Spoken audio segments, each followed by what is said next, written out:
শ্যামা পুজো অনুষ্ঠিত হয় জলপাইগুড়ি জেলার ধূপগুড়িতে। আর শ্যামা পুজোর দুদিন আগে শনিবার সন্ধ্যায় ধূপগুড়ি এসটিএস ক্লাব, শান্তি সংঘ ও সুহৃদ সংঘের পুজোর উদ্বোধন হয়ে গেল। এদিন প্রথমে উত্তরবঙ্গের বিগ বাজেটের পুজোগুলির অন্যতম এসটিএস ক্লাবের পুজোর উদ্বোধন করেন অভিনেত্রী ঋত্বিকা সেন।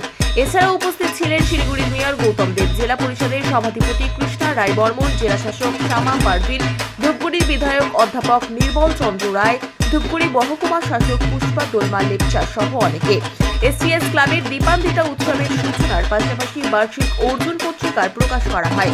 অন্যদিকে ধূপগুড়ির শান্তি সংঘের পুজোর উদ্বোধন করেন অভিনেত্রী মিষ্টি সিং এবং অভিনেতা বনি সেনগুপ্ত। এর পাশাপাশি এদিন সুহৃদ সংঘ ও পাঠাগাড়ির পুজোর উদ্বোধন হয়। এদিন পুজো উদ্বোধনে উপস্থিত জনপ্রতিনিধি থেকে শুরু করে প্রশাসনিক আধিকারিকেরা জলপাইগুড়ি জেলার পাশাপাশি উত্তরবঙ্গের বন্যার বিষয়টি তুলে ধরেন।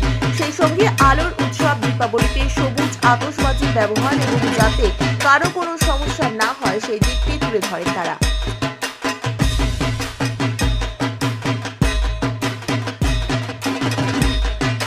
আমার গলাটা ভেঙে আছে।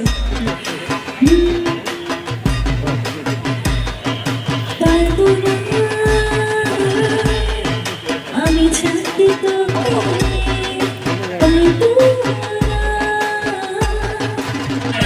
অনুরূপ কলাইঘাটে তৈরি করেছেন এসএস এর সমস্ত যারা সদস্য আছেন তাদের সবাইকে অনেক শুভেচ্ছা অভিনন্দন।